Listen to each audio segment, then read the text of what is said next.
Secret recipe MDH का जीरा SIP जल जीरा मसाला। सिप सिप जीरा सिप MDH का जलजीरा जीरा सिप MDH का जलजीरा जीरा सिप।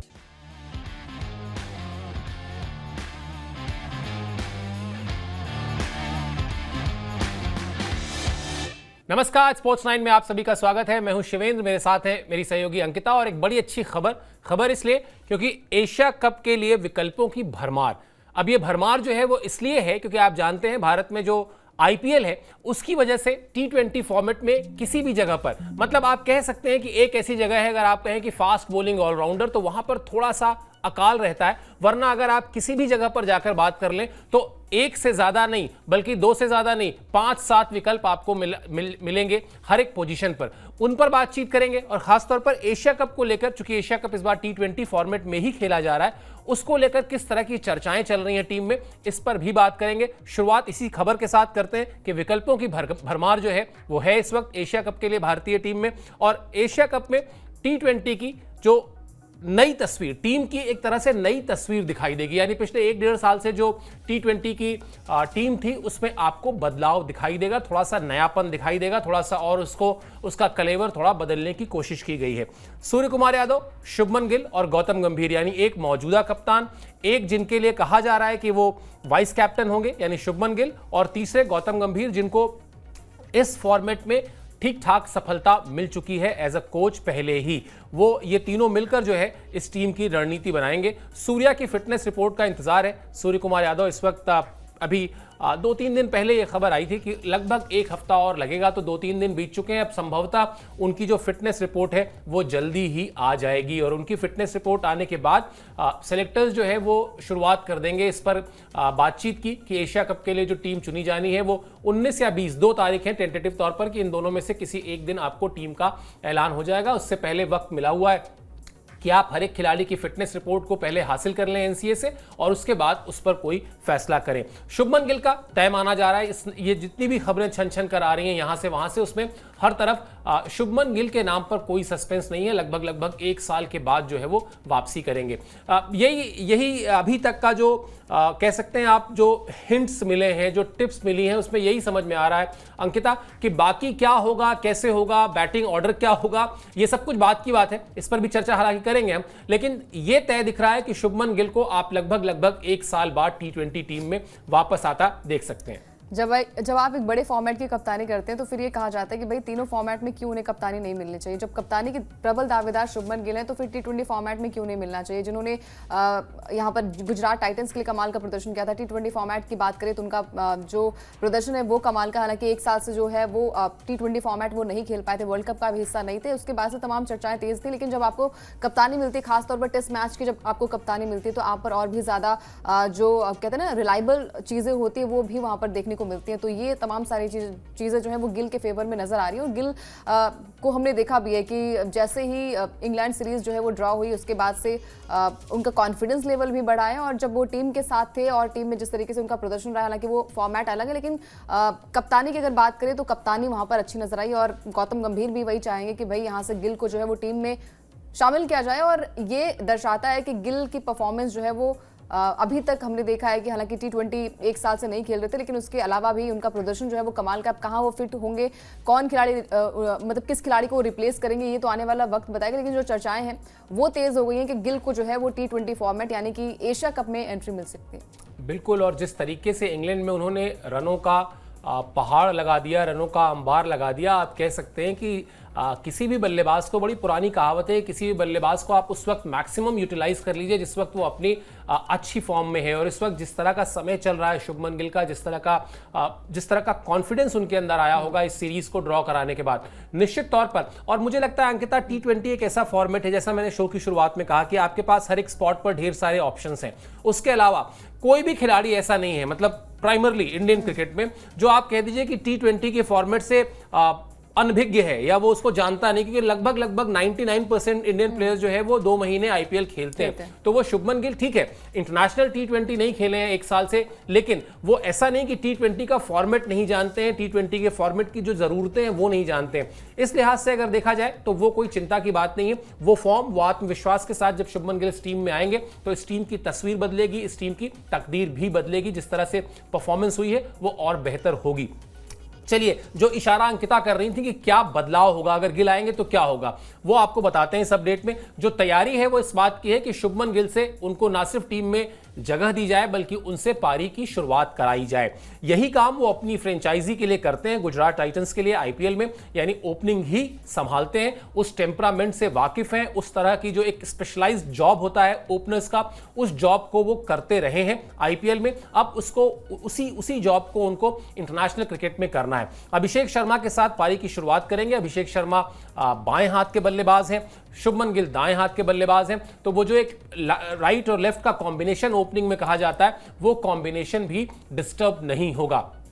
संजू सैमसन को ओपनिंग की बजाय नंबर 3 पर आना होगा। ये एक बड़ा आप कह सकते हैं बदलाव है। लेकिन मुझे लगता है अंकिता, इसमें भी अगर आप बैठ के तसल्ली से बात कर लें, टीम की ज़रूरतों को समझ लें, मुझे लगता है जो टॉप के 4 खिलाड़ी होते हैं, मतलब 1 से लेकर 4 तक के नंबर पे जिनका नाम आता है, वो हमेशा इस बात के लिए तैयार रहते हैं कि गिवन सर्कमस्टेंसेस में उनका बैटिंग पोजीशन चेंज हो सकता है। तिलक वर्मा ने नंबर 3 आके मांगा था, नंबर 3 उनको दिया गया। तो इस तरह से टीम की जरूरत क्या है, टीम की जरूरत के हिसाब से आप चलते हैं। इसलिए मुझे ये लगता है कि संजू, हालांकि भी हम संजू पर आगे बात करेंगे, लेकिन अगर शुभमन गिल को आप लेकर आ रहे हैं, जिस तरह की वो फॉर्म में है, जिस तरह से वो गुजरात टाइटंस के लिए ओपनिंग का रोल निभाते हैं, और कहीं ना कहीं जो आपने थोड़ी देर पहले बात कही थी ना, जब टेस्ट में आपने जिसको कप्तानी सौंपी है, अगर आप इस माइंडसेट के साथ चल रहे हैं कि आने वाले समय में शुभमन गिल को ही तीनों फॉर्मेट सौंप दिया जाए कैप्टन के तौर पर, तो फिर जरूरी है कि आप उनके ऊपर सबसे ज्यादा भरोसा करें, और ओपनिंग भी इसी में एक कड़ी है।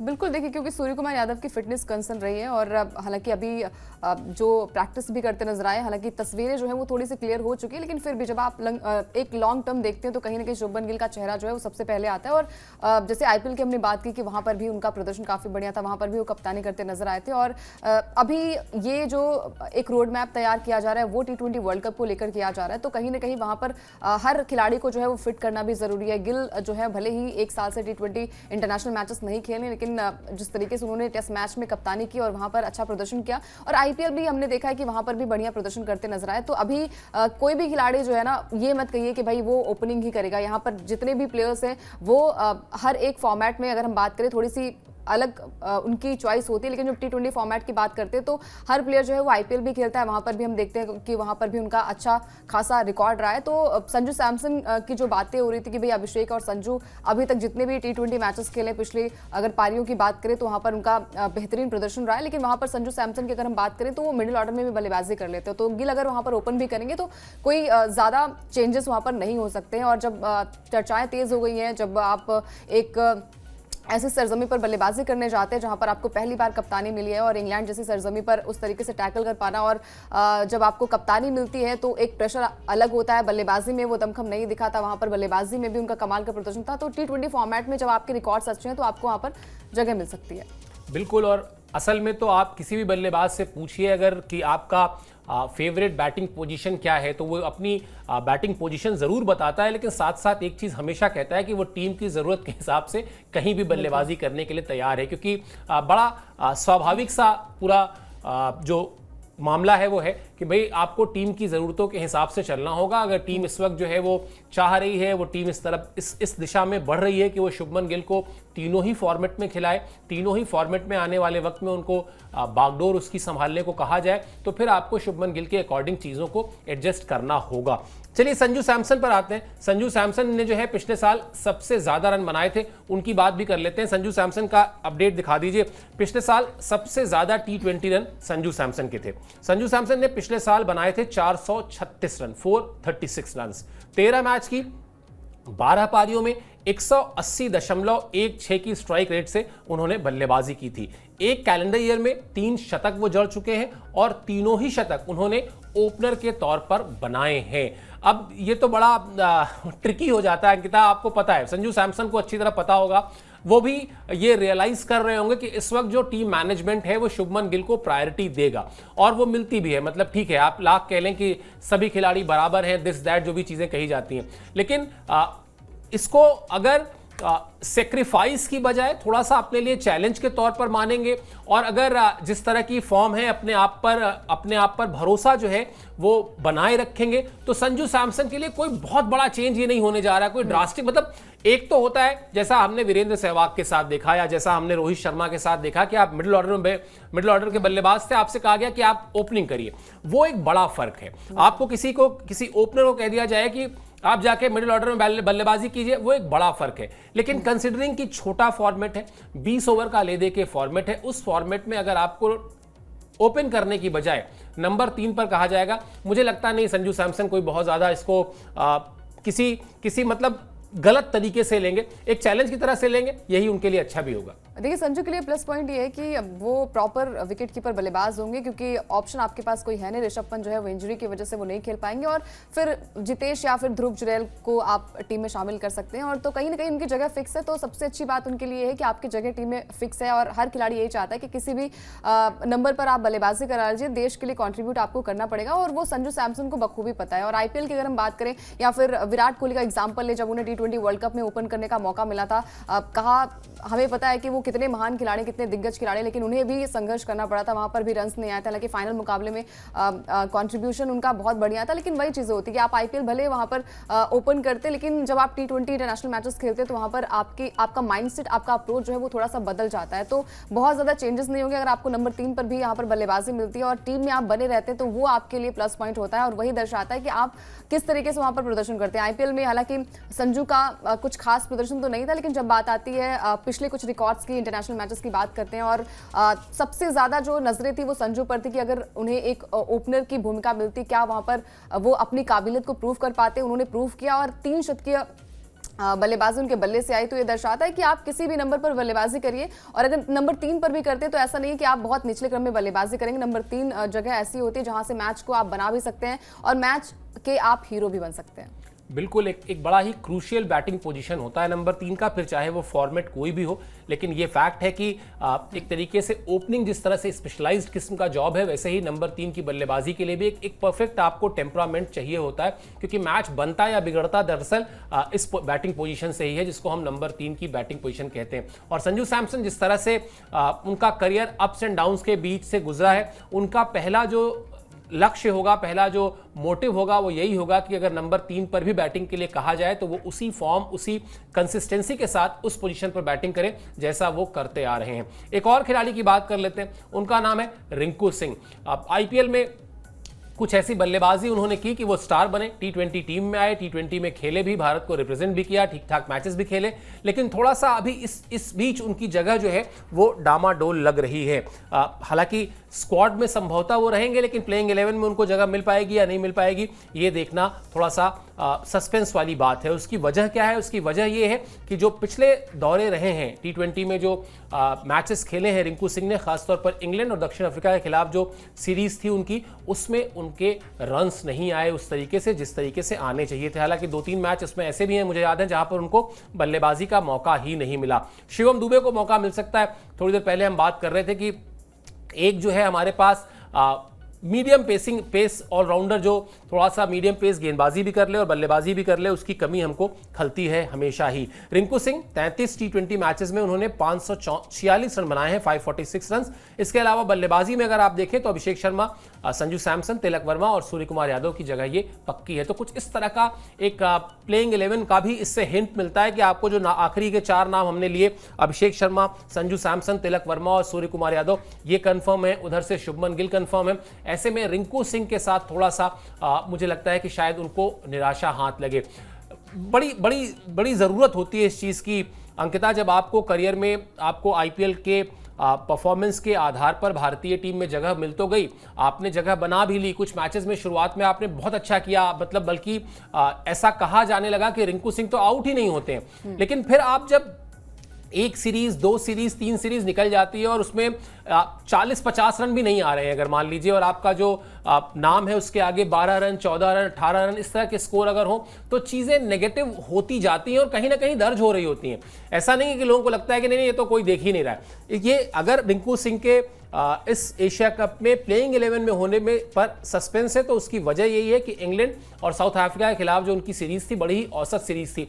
अगर मैं सही हूं तो मेरे ख्याल से 8-10 मैचेस हो गए, एक भी 50 अभी तक उनके बल्ले से निकली नहीं है। तो आपको जब किसी भी यंगस्टर को जगह मिल जाए तो फिर जगह मिलने के बाद उसको जगह पक्की करने के लिए परफॉर्मेंस करनी होती है, कंसिस्टेंसी दिखानी होती है। यही शायद रिंकू सिंह के लिए सबक भी है और यही शायद बाकी जो यंगस्टर्स हैं उनके लिए नसीहत भी है। बिल्कुल। और देखिए मतलब अगर हम 6-7 मैचेस की बात करें वहां पर अगर 50 भी नहीं आई तो फिर ये चिंता का विषय आपके लिए भी और टीम मैनेजमेंट के लिए भी, क्योंकि जो बाकी प्लेयर्स हैं, क्योंकि आप T20 फॉर्मेट की बात करेंगे तो इतने सारे प्लेयर्स हैं, जगह हर खिलाड़ी जो है वो कैलिबर उनके पास बहुत है, वो बहुत बढ़िया प्रदर्शन भी करता है। लेकिन जब बात आती है कि क्या वो लगातार अच्छा प्रदर्शन करेगा, शिवम दुबे की बात करें जो कि हम कहते हैं ना कि वो गेंदबाजी भी कर लेते हैं, ऑलराउंडर प्रदर्शन उनका देखने को मिलता है। लेकिन जब रिंकू सिंह की बात आती है, नाम हम कहते हैं कि वो काम भी करते हैं, ऐसा नहीं कि वो काम वैसा करते नहीं, लेकिन लगातार आपको उसी फॉर्म कहते हैं ना कि हर चीज को बरकरार चलकर आपको बल्लेबाजी करनी होती है। और एक मैच अगर आप के हाथ से फिसल गया, क्योंकि एक मैच में हमने देखा था कि तिलक वर्मा जब नंबर 3 पर बल्लेबाजी करने आए थे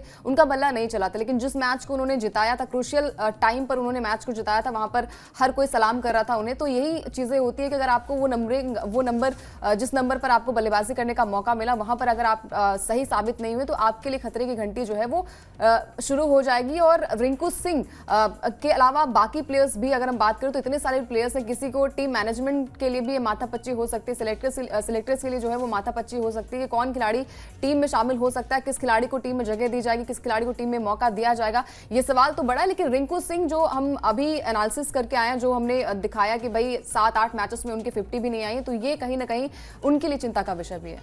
बिल्कुल। और जिस तरीके से उन्होंने बड़े ही धमाकेदार अंदाज में इंडियन टीम में जगह बनाई थी और जिस तरह से निचले क्रम में वो आकर बहुत ही तेज़ गति से रन बनाते हैं, वो कंसिस्टेंसी अभी उनको दिखानी होगी, तभी एक लंबा रन मिलेगा उनको भारतीय क्रिकेट टीम में। वरना बार हम ये बात कह रहे हैं, इसीलिए हमने अपनी वॉल में भी लिखा हुआ है कि विकल्प इतने हैं हर एक पोजीशन पर कि आप थोड़ा सा डावाडोल हुए और आपका 5 मैच, 6 मैच, 7 मैच का मौका देने के बाद आप जब बाहर होंगे सर्किल से तो फिर इंतजार लंबा हो जाएगा। वर्ल्ड कप 2023 के बाद जो T20 फॉर्मेट था ऑस्ट्रेलिया के साथ, वो लास्ट वाला मैच जिताया था उन्होंने, 1 रन आई थिंक 1 रन से इंडिया जीती थी, तो वहां पर एक बड़ा योगदान रिंकू सिंह का था। उसके बाद से और ज्यादा उन्होंने अपनी जगह पक्के कर ली। तो शायद यही जो विश्वास था वो टीम मैनेजमेंट को भी था कि भाई अगर क्रूशियल टाइम पे उन्हें मौका दिया जाता है तो उस मौके का फायदा रिंकू उठा सकते हैं। बिल्कुल, लेकिन उसको बरकरार रखना होगा। ये सबसे बड़ा चैलेंज होता है कभी भी किसी भी खिलाड़ी के करियर के शुरुआती दिनों में। एक चैलेंज और होता है, वो है फिटनेस का। चोट लग जाती है और थोड़ी फिर झुंझलाहट होती है। झुंझलाहट किसको हो रही है? ये हो रही है ऋषभ पंत को। सोशल मीडिया में पोस्ट डाली है उन्होंने और उस पोस्ट को देखकर ये समझ में आ रहा है कि अच्छे खासे नाराज हैं अपने आप से, क्योंकि इंग्लैंड में जिस तरीके से वो शॉट खेलने गए, क्रिस वोक्स की गेंद उनको लगी, उसके बाद जो है फ्रैक्चर हुआ, फिर वो आखिरी टेस्ट मैच जो है उनको मिस करना पड़ा। और एक खिलाड़ी जिसने पूरे टेस्ट सीरीज में एक फाइटर की तरह परफॉर्म किया हो, एक ही मैच में दोनों इनिंग में शतक लगाने से लेके हाथ में चोट लगने के बाद बल्लेबाजी करने से लेके, फ्रैक्चर्ड पैर के साथ बल्लेबाजी करने से लेके, अगर वो अपने कंट्री को किसी एक टूर्नामेंट में रिप्रेजेंट ना कर पाए तो उसकी जो है झुंझलाहट होती है। ये एक तरीके से थोड़ा सा भारतीय टीम के लिए समस्या की बात भी है कि वो अपना जो सबसे पसंदीदा विकेटकीपर बल्लेबाज है ऋषभ पंत, उनके साथ नहीं जा पाएंगे। लेकिन ठीक है, अब आप इसका कुछ कर नहीं सकते। अच्छी बात ये है अंकिता कि ऐसी कोई बहुत गंभीर चोट नहीं है, सबको पता है। और ऋषभ पंत के केस में तो आप अगर देखिए तो जिस तरह की लड़ाई वो लड़के आए हैं वो तो जिंदगी और मौत की लड़ाई थी, वहां से निकल कर आए। फ्रैक्चर हुआ है, झुंझलाहट है, सोशल मीडिया में लिख दिया, लेकिन जल्दी ही आपको मैदान में वापस वो दिखाई देंगे। बिल्कुल। और देखिए मतलब हर खिलाड़ी चाहता है कि वो तीनों फॉर्मेट खेले और तीनों फॉर्मेट खेलने के लिए आपको मतलब हर एक मैच में बने रहना बहुत ज़रूरी है। और एक इंजरी, एक फ्रैक्चर जो है वो आपको पता है कि कितनी दूर आपको लेकर जाता है और कोई खिलाड़ी नहीं चाहता कि कोई भी मैच वो मिस कर सके। और जिस ज़िंदगी मौत की हम बात कर रहे हैं, वो दुर्घटना जो है वो जीवन दान से उनके लिए कम नहीं था, वो बच के चले आए वहाँ से। तो ये बहुत मामूली चोट है। हालांकि खबरें आ रही हैं कि 3 या 4 हफ्ते में वो ठीक हो जाएंगे, लेकिन फिर भी झुंझलाहट होती है जब आप चल नहीं पाते, जब आप देखते हैं कि भाई स्क्वाड का ऐलान किया जाएगा और वहां से आप टीम में नहीं चुने जाएंगे, तो तमाम सारी चीजें होती हैं। लेकिन जिस तरीके का प्रदर्शन यहाँ पर ऋषभ पंत ने किया वो बेहद ही कमाल का था, और जो प्रदर्शन अभी तक उनका रहा है, कॉन्ट्रीब्यूशन रहा है, जैसे उन्होंने इंजरी के बाद कम बैक किया, हर खिलाड़ी नहीं कर पाता, और ये ऋषभ पंत की काबिलियत है, उनकी तारीफ जो है जितनी की जाए उतनी कम है।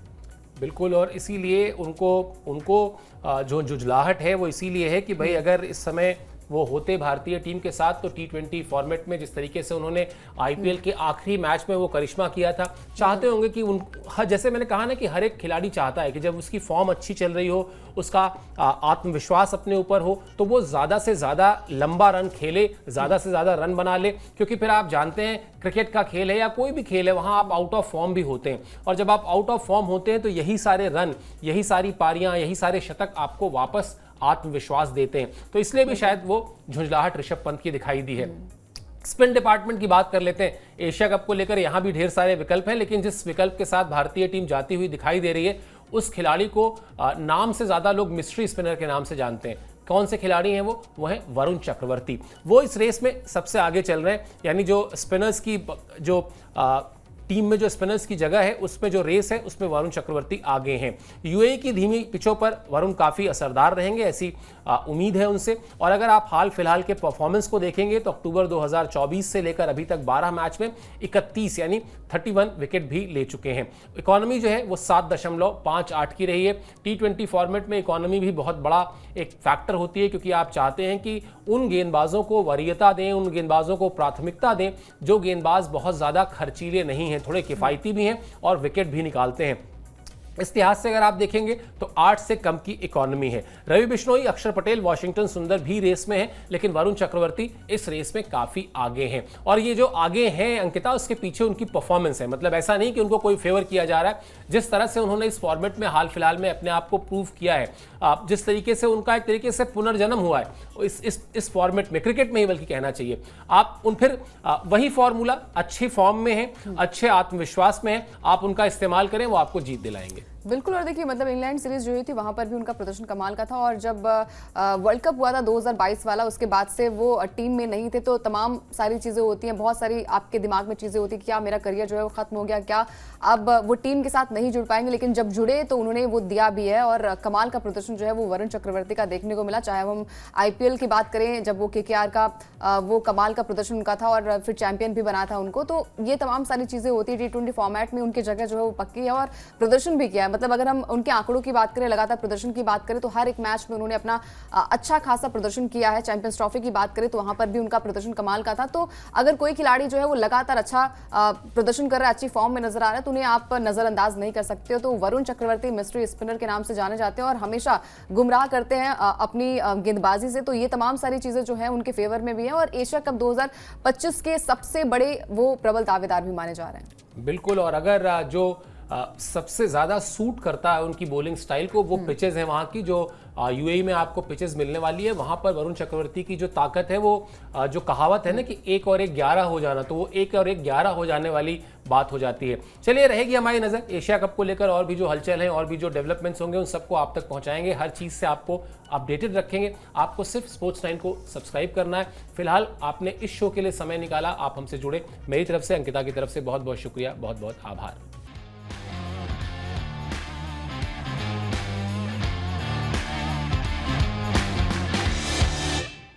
सीक्रेट रेसिपी MDH का जीरा सिप जलजीरा मसाला। Sip, sip, jeera sip,